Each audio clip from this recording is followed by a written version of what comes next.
கொடூரமான நீங்க என்னன்னா ஒரு கூலிப்படை செய்வான் பாத்தீங்களா, ம். அந்த தோற்றம்லாம் வந்து பாத்தீங்கன்னாக்க ஒரு கூலிப்படை பிஹேவியர் இது, ரவுடிசம் பிஹேவியர். ஒரு ஒரு வேனுக்குள்ள கடத்திட்டு போய் அடிக்கிறதுன்ற என்ன முறை இது? அதன் பிறகு வந்து பாத்தீங்கன்னாக்கா அவங்க அது பிறகு மாட்டிக்கிட்டோன்னு தெரிஞ்ச பிறகு அந்த ஊர்ல இருக்கக்கூடிய சிசிடிவி கேமராவெல்லாம் பறிச்சுட்டு போய் அதை மறைச்சு வச்ச தந்திரம்.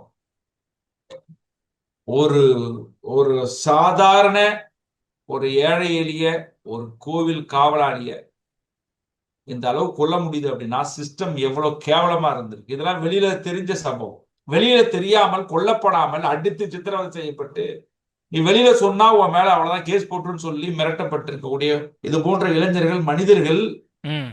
தமிழ்நாடு முழுவதும் எல்லா கிராமங்களிலும் எல்லா நகரங்களிலும் இருக்கிறாங்க காவல்துறையால் பாதிக்கப்பட்டவங்க. இது வந்து ஒரு சம்பவம் தான் இன்னைக்கு சமூகத்துக்கு வெளியில வந்திருக்கு. ம். இது எவ்வளவு பெரிய அநியாயம் இது. காவல்துறை வந்து என்னன்னாக்க குற்றத்தை தடுக்கணும் கண்டுபிடிக்கணும் உங்களை அடிக்க சொன்னாங்களா? சயின்டிபிக் இன்வெஸ்டிகேஷன் சொல்றாங்களே, அது அதன் பிரகாரம் செய்ய வேண்டியதானே உங்களுடைய விசாரணை முறையை.